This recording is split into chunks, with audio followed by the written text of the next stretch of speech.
أعوذ بالله من الشيطان الرجيم بسم الله الرحمن الرحيم الحمد لله رب العالمين الرحمن الرحيم مالك يوم الدين الحمد لله وكفى وصلاة على من اصطفى رب اشرح لي صدري ويسر لي أمري واحلل عقدة من لساني يفقه قولي أما بعد عباد الله.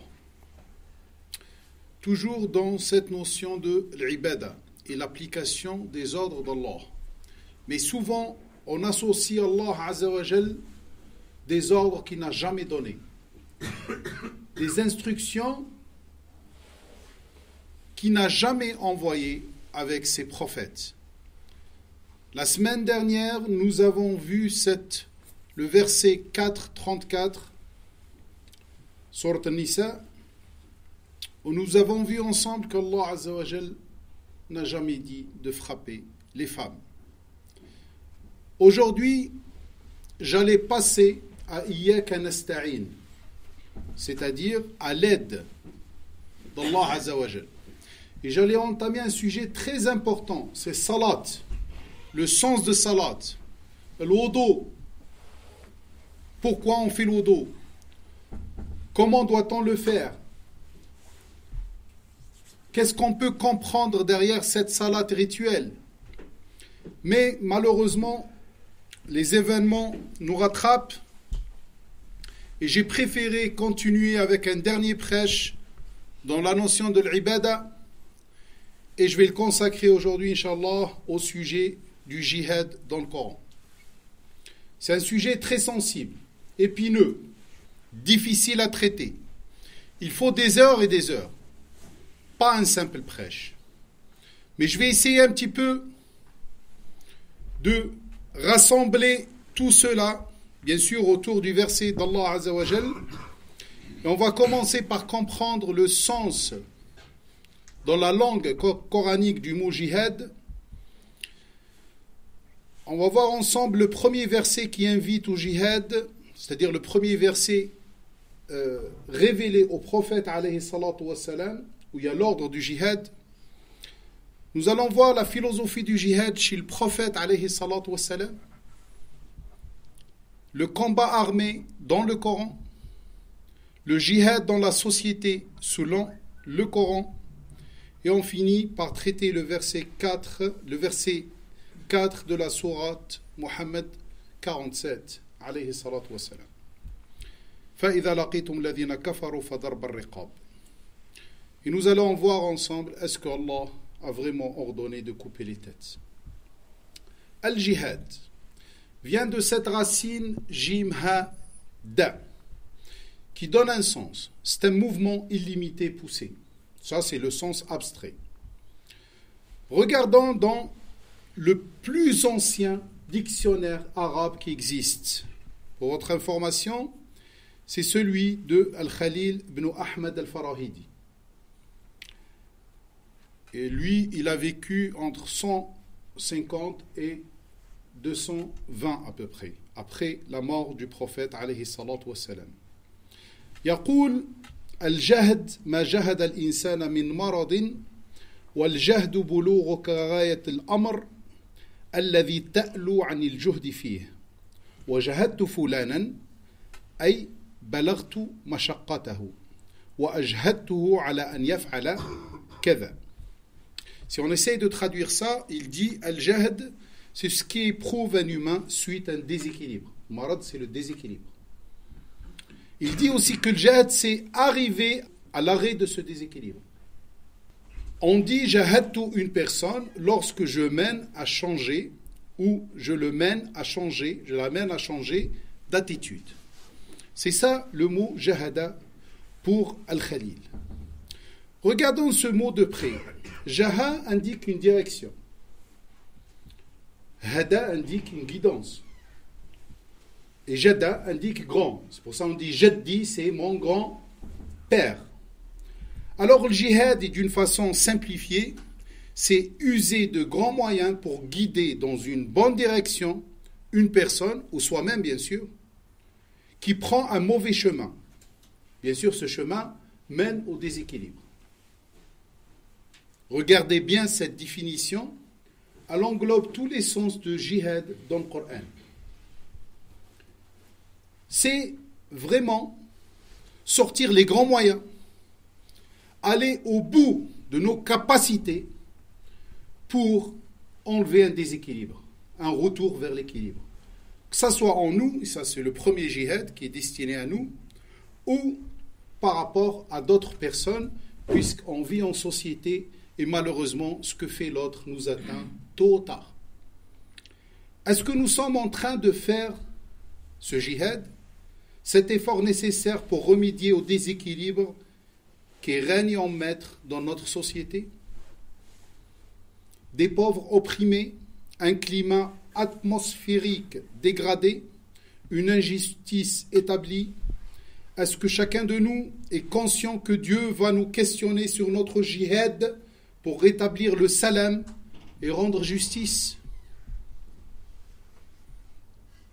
Est-ce que je vais laisser mon âme au shaitan me guider où il veut, ou je vais sortir les grands moyens pour changer cette direction?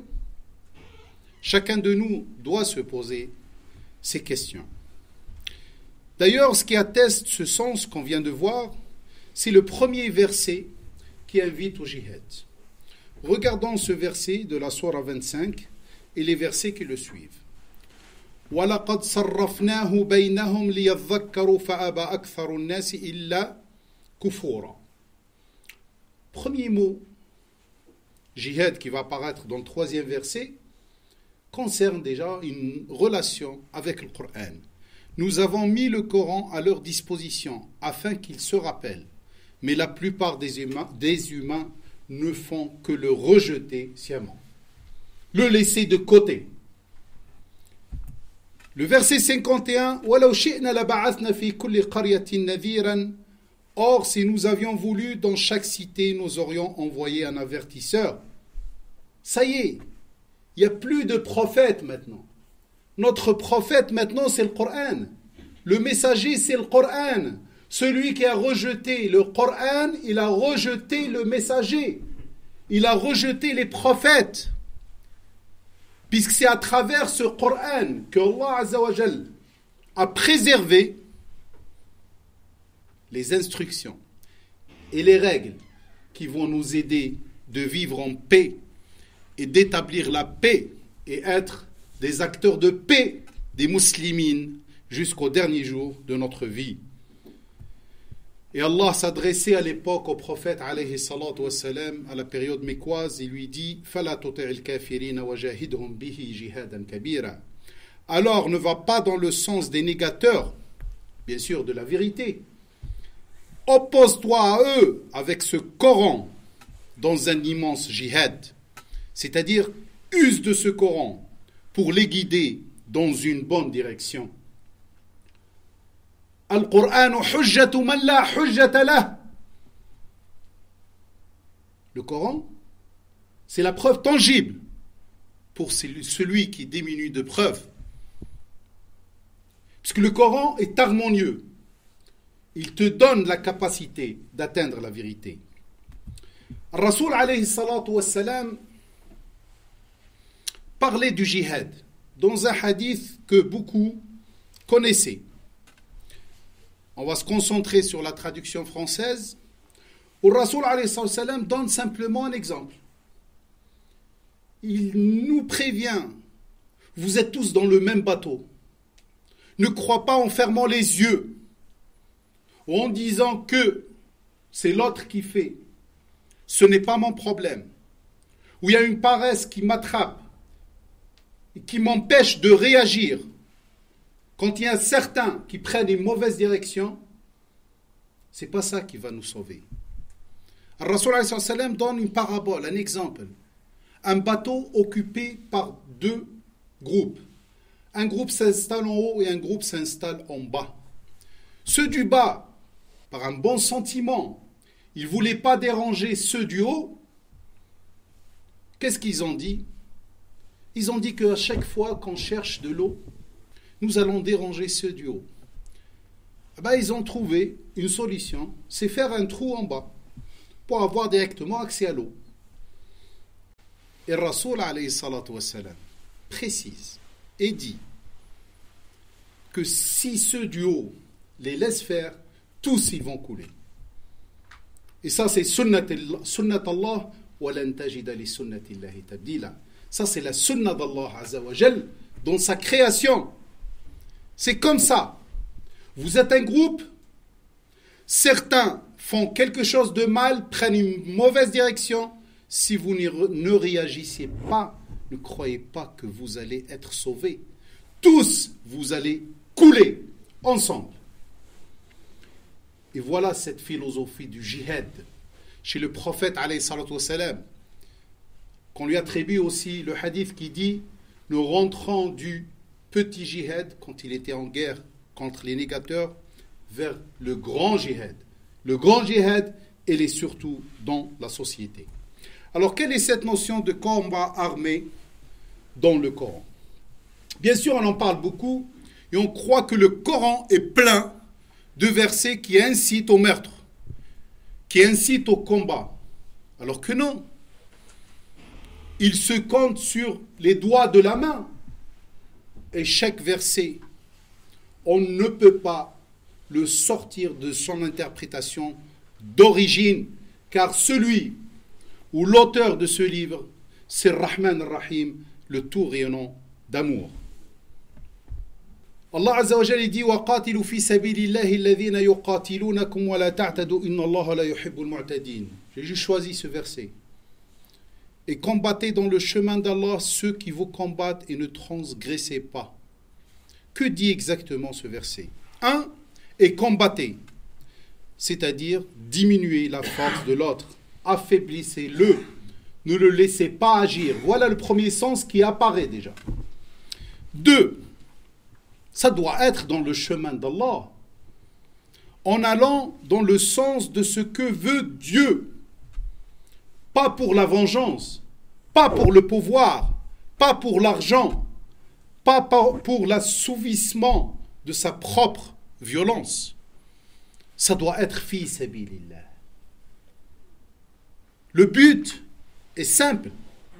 Chercher à rétablir l'équilibre selon les limites que Dieu a définies. Ces limites nobles, ces limites justes que Allah a instauré sur cette terre et dans son livre. Combattre qui? Ceux qui vous combattent. Ce n'est pas vous les agresseurs. Vous devez être dans le contre-attaque et ne prenez pas l'initiative du combat. Ne transgressez pas les limites, bien sûr, de cette contre-attaque. Ça exige maîtrisez votre contre-attaque en cours du combat. Cessez le combat dès l'arrêt de l'attaque, c'est-à-dire quand l'équilibre est rétabli. Et Allah, il finit par un avertissement. Moi, je le prends comme un avertissement. Allah n'aime pas les transgresseurs. Inna Allah la yuhibbu al-mu'tadin. Yuhib, c'est-à-dire n'est pas à proximité. C'est pas vraiment l'amour. N'est pas à côté. Alors ne risquez pas de ne plus être proche de Dieu, de perdre son amour et son soutien, si vous transgressez ses limites. Et le Rasoul alayhi salatu wassalam a toujours respecté ce verset. Il n'a jamais attaqué personne. Même si on lui attribue certains actes, quelques-uns, jamais le prophète alayhi salatu wassalam n'a entrepris une attaque. Même Badr. On aura l'occasion de parler de cela. Atteste cette vision. Ya ayyuhalladhina amanu idha darabtum fi sabilillahi fatabayyanu wa la taqulu liman alqa ilaykum as-salama aw as-salam lasta mu'minan tabtaghuna 'arada al-hayati ad-dunya. Ô vous qui assurez votre dépôt, quand vous êtes déployés dans le chemin d'Allah, c'est-à-dire quand vous êtes en guerre, vous êtes face à un ennemi en guerre, alors faites preuve de discernement. Attention de tuer, comme ça au hasard, en cherchant à tuer l'autre. Et il nous dit même, et n'allez pas dire à qui vous a adressé un signe de paix. Salam, un signe de paix. tu ne tiendras pas ta promesse. Lesta mu'minan. Ah, puisque on peut, au moment de guerre, dire oui, c'est maintenant que tu es devant moi, j'ai mon arme contre toi, tu me dis c'est bon, je me rends, c'est bon, j'arrête tout. Il nous dit non. Attention de lui dire ça. Et il continue, il dit ceux qui continuent de combattre dans ce contexte, cette personne ou d'autres, privilégient en vérité les biens terrestres. Allah les dénude. Il nous montre que ceux qui, au nom d'Allah, combattent et ne respectent pas ce verset, bien sûr, dans le cas du contre-attaque, ben finalement, ils ne cherchaient pas, ils n'étaient pas dans Sabilillah. Ils n'étaient pas dans le chemin d'Allah. Ils avaient des choses derrière. Ils avaient des intérêts, que ce soit financiers, politiques ou autres. Tant que vous cherchez simplement à tuer, vous le faites alors pour vous, pas pour ce noble but qui est le djihad qu'on a expliqué tout à l'heure. Dieu a créé les humains pour une mission commune. Là, j'essaye un petit peu de schématiser cette vision du Coran. Et ce djihad dans la société. Nous sommes tous dans une mission commune. Je l'ai schématisé ici par l'image de gens qui sont dans une mission pour nettoyer un lieu. Cette mission, elle peut être à l'échelle des nations, des citoyens d'un même pays ou à l'échelle d'un petit groupe, tel que la famille ou ce groupe-là. Comment réagir quand certains se mettent ou se permettent d'entraver cette mission? Imaginons qu'il y a quelqu'un parmi ce groupe qui ne veut pas travailler avec nous. Qu'est-ce qu'on fait? On va s'opposer à lui? On va l'obliger par la force? Le problème, on risque de délaisser notre mission et ne pas finir le travail. Alors, on la laisse avec Allah Azza wa Jal et bien sûr, on la laisse aux lois. Si cette personne ou d'autres personnes commencent à casser notre travail, c'est-à-dire elles commencent à, par exemple ici, à mettre des détritus ou du papier sur le lieu où on nettoie. Qu'est-ce qu'on fait? Des fois, il est plus judicieux de continuer à travailler, même si on fait un effort de plus, de toute façon, on est payé par Allah Azza wa Jal. Il faut penser toujours dans cette perspective. Sinon, après, qu'est-ce qu'il va y avoir? L'animosité va augmenter entre les gens et on va rentrer dans des conflits non nécessaires. Par contre, si la personne commence carrément à nous empêcher d'exécuter notre mission, c'est le moment où il faut réagir. C'est le moment où il faut l'arrêter. En commençant par quoi? En commençant avant tout par l'entraver et ne pas le laisser libre dans ses actions. Pourquoi? Car tout être humain est sacré. Dieu seul donne la vie et Dieu seul donne la mort. Tuer une personne hostile ne peut intervenir qu'en cas extrême de légitime défense. Mais certains vont dire que dans d'autres versets du Coran, il y a de la violence. Et Dieu dit autre chose. Par exemple, ils vont citer le verset 4 de la sourate 47 où Dieu dit, selon eux, selon leur interprétation, selon leur traduction, couper les têtes. Quand on regarde toutes les traductions du Coran, je vous ai choisi ici 4 ou 5. Hamidullah, il dit frappez-en les coups. Chouraki dit frappez-les à la nuque. Maurice Gloton dit frappez leur nuque. Édition Tawhid dit passez-les au fil de l'épée. Nous avons un seul sens qui apparaît, c'est couper les têtes.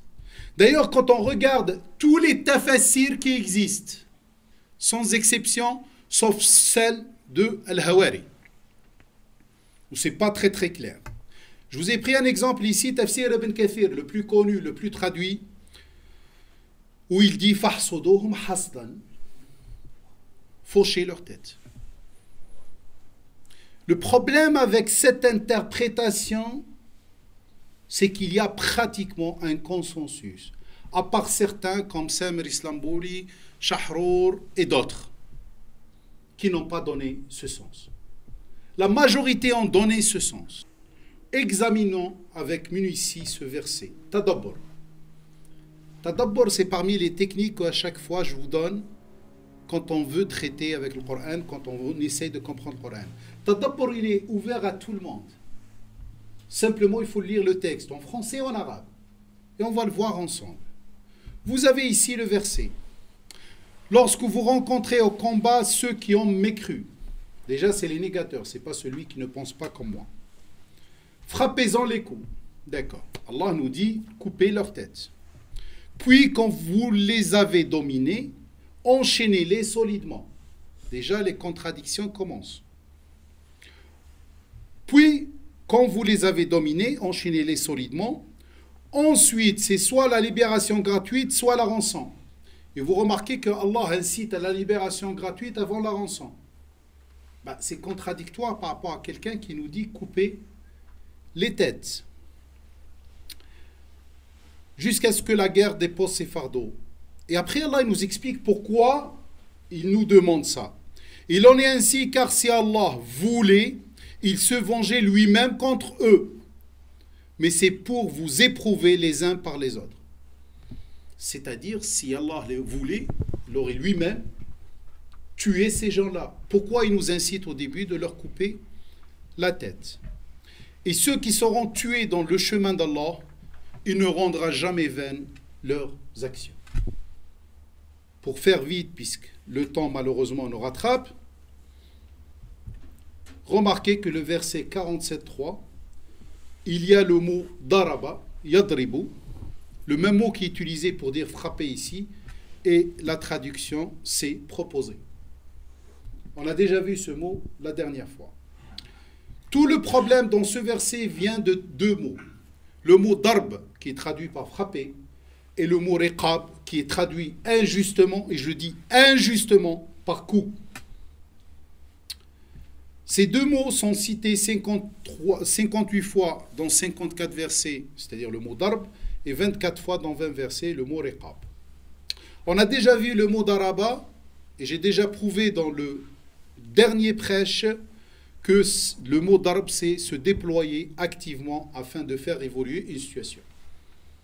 On va se concentrer aujourd'hui sur ce mot raqaba, que tout le monde, bien sûr, tous les Arabes, quand on leur dit raqaba, ils pensent directement au coup. C'est tout à fait normal, puisque dans al-lugha al-arabiyya, la langue arabe actuelle, ce mot prend surtout le sens de coup. Dans les dictionnaires anciens, on dit raqaba, c'est se dresser pour guetter une chose. D'ailleurs, Allah, il s'appelle Raqib. Parmi les attributs d'Allah, Ar-Raqib. Je ne crois pas que personne ose dire que Raqib veut dire celui qui a un long cou. Non. Ar-Raqib, vous le trouvez dans Surat Al-Ma'ida, verset 117. فَلَمَّا تَوَفَّيْتَنِي كُنْتَ أَنْتَ الرَّقِيبَ عَلَيْهِمْ. Alors, quand tu m'as rappelé, tu as été leur vigile. Ça, c'est la traduction classique. C'est-à-dire que tu as été celui qui a le contrôle total sur eux. Et c'est logique. وَأَنْتَ عَلَى كُلِّ شَيْءٍ شَهِيدٍ. Raqaba, quand on le divise, on trouve le mot raqa, c'est monter. Qaba, c'est couvrir par le haut, comme le qubba, la coupole. Et raba, c'est l'évolution. Ça nous donne un seul sens, ou un sens bien sûr abstrait, c'est le signe du contrôle de la situation et de son évolution. C'est ça le mot raqaba. Bien sûr, après le coup a pris ce sens, puisqu'il nous permet de contrôler la situation. C'est l'endroit le plus haut dans le corps, sous la tête, qui nous permet de contrôler la situation. Sachez que le mot riqab, signe du contrôle de la situation, de la liberté, est cité simplement 3 fois dans le Coran. On n'a pas beaucoup d'efforts pour faire tertib. Il est cité dans le verset où on dit couper les têtes, et il est cité dans 2 autres versets qu'on va voir ensemble. Allah, il dit wafir riqab, et libérer ceux qui sont sous contrôle. C'est-à-dire les esclaves, les endettés, les opprimés, les captifs, les exploités et les prisonniers. Et il le précise dans un autre verset où il dit « Les impôts légaux doivent seulement être destinés aux démunis, aux nécessiteux, à ceux qui les collectent, à ceux dont il faut aplanir les conflits, et à ceux qui sont sous contrôle. » Et on ne peut pas traduire autrement. C'est le même mot, hein. Ar-riqab, le même mot. Peut-être c'est le singulier, raqaba. Le singulier de riqab, c'est raqaba. Eh bien justement, ce verset, il est cité 6 fois dans le Coran, 3 fois dans la sourate Nisa et dans la sourate 3, 5 et 90. Allah, il l'a cité avec 2 mots, fakku wa tahrir. Fakk, c'est libérer une personne qui est sous contrôle. Et tahrir raqaba, c'est affranchir une personne qui est sous contrôle. Et j'ai fini avec tertil. Il n'y a pas d'autre verset où il y a ces mots-là. Alors pourquoi on a pris que le verset 4 de Surah 47, on a voulu lui coller le mot raqaba? Je ne sais pas, mais peut-être cela est dû à un contexte. Et je ne parle pas du contexte historique à l'époque du prophète alayhi salatu wassalam. Je parle au moment où on avait besoin de combattre l'autre, de lui couper la tête, de l'éliminer, d'avoir plus d'argent à travers des conquêtes non justifiées. J'en sais rien, mais peut-être c'est ça. Alors pour voir un petit peu ce que dit l'interprétation classique, elle dit « frappez-en les coups », qui nous donne bien sûr cette notion de couper leur tête. Et ce qui me dérange le plus, c'est que ce verset est souvent cité par les communiqués des terroristes quand ils terrorisent les gens et quand ils coupent les têtes. C'est pour ça que je dois mettre en évidence cette réalité, pour moi en tout cas. Darb, c'est déployez-vous activement pour faire évoluer la situation, selon l'analyse alaq. Riqab, c'est signe de la liberté, du contrôle de la situation. Et là, je suis clair. On ne peut pas trouver un autre sens à part celui-là. Déployez-vous activement afin de reprendre le contrôle de la situation, c'est-à-dire neutraliser l'ennemi. D'ailleurs, actuellement, vous lisez le journal, vous trouvez le gouvernement déploie 22 000 militaires à la frontière pour capturer les passeurs. On utilise pratiquement la même chose. Quelle interprétation devons-nous prendre? Et la question se pose surtout à ceux qui savent et qui ont interprété mal ce verset. Nas'alullah azza wa jalla ja'alna min alladhina yastami'una al-qawla fayattabi'una ahsana. Alhamdulillahi wa kafa wa salatin ala man istafa. L'essai de traduction qu'on peut proposer de ce verset. S'il vous arrive d'être face à face avec des négateurs de l'état de paix, c'est-à-dire vous n'avez pas le choix, ils vous ont attaqué, vous êtes obligé de vous défendre, procédez ainsi. En premier lieu, déployez-vous activement afin de les neutraliser. C'est ça le premier but. Pour éviter le sang. Après reddition, entravez-les fortement jusqu'à la fin de la guerre. À cet instant, vous avez 2 choix. Et Allah, il a mis 2 choix. Il n'a pas mis 4 choix. Comme il le dit certains, et on dit que c'est les mêmes chefs et les mêmes Malik qui l'a dit, Allah, il a dit, les libérer gratuitement ou bien contre une compensation. Bien sûr, on va vous dire que ce verset est abrogé. Les mêmes chefs et il dit, non, il y a 2 autres choses en plus. C'est quoi? C'est le prendre comme esclave ou le tuer. C'est pour ça, maintenant, on tue les prisonniers. Comprenez ce qui arrive? Quelle est l'origine du mal? Pourquoi des gens qui prétendent parler au nom de Dieu font n'importe quoi? Ça vient de très loin dans notre héritage. Telle est la règle, car si Allah voulait, il triomphait de lui-même, mais il vous met à l'épreuve les uns par les autres. Voilà la règle à respecter. Et ne cherchez pas à tuer. Cherchez plutôt à arrêter l'autre, à le guider vers une autre direction. Et ceux d'entre vous qui laisseront leur vie, bien sûr, dans cet effort de les capturer vivants ou de prendre le contrôle, bien sûr, ça coûte plus cher d'essayer de prendre le contrôle que de tuer comme ça, au hasard, ou bombarder par un avion ou autre chose. Allah, il dit pour les croyants, leur acte ne sera pas vain. Eh bien, si vous mourrez, eh ben, votre mission sur terre s'est arrêtée et vous passez à autre chose, vous venez vers l'éternité. Ce verset est une leçon pour ceux qui réagissent à l'oppression en tuant des innocents, en tuant des prisonniers sans armes, en tuant et exhibant les corps de leurs victimes. Une leçon pour tous ceux qui citent ce verset à chaque fois qu'ils coupent les têtes. Une leçon aussi pour l'humanité, mes sœurs, mes frères. Pour leur dire, si vous êtes obligés de faire la guerre, vous devez respecter cela, car le Coran est pour toute l'humanité. Certains vont dire, pourquoi cette mauvaise interprétation? Et pourquoi il y a un consensus? Moi, je l'attribue de l'abandon de cette notion de tadabbur du Coran. At-tadabbur, mes sœurs, frères, c'est faire le tour d'un objet. Dabara, c'est faire le tour d'un objet, faire le tour d'une question, examiner minutieusement. On ne laisse pas le Coran de côté. Allah Azza wa Jalla, il dit أَفَلَا يَتَدَبَّرُونَ الْقُرْآنَ وَلَوْ كَانَ مِنْ عِنْدِ غَيْرِ اللَّهِ لَوَجَدُوا فِيهِ اخْتِلَافًا كَثِيرًا. Pourquoi ne se servent-ils pas du Coran pour s'examiner minutieusement? S'ils venaient de chez un autre qu'Allah, ils auraient trouvé en lui de nombreuses incohérences. Ils auraient trouvé de l'absence de continuité, l'absence de logique, l'absence de raisonnement, le manque de suite, contradictoire, désordre dans les pensées, défaut de rationalité, de coordination entre la pensée et l'expression et les actes. Et justement, toute chose attribuée au prophète, attribuée à Allah, attribuée à quelqu'un que vous considérez comme proche d'Allah, si elle est incohérente, automatiquement dites impossible que Dieu peut dire ça. أَفَلَمْ يَدَّبَّرُوا الْقَوْلَ أَمْ جَاءَهُمْ مَا لَمْ يَأْتِ آبَاءَهُمُ الْأَوَّلِينَ.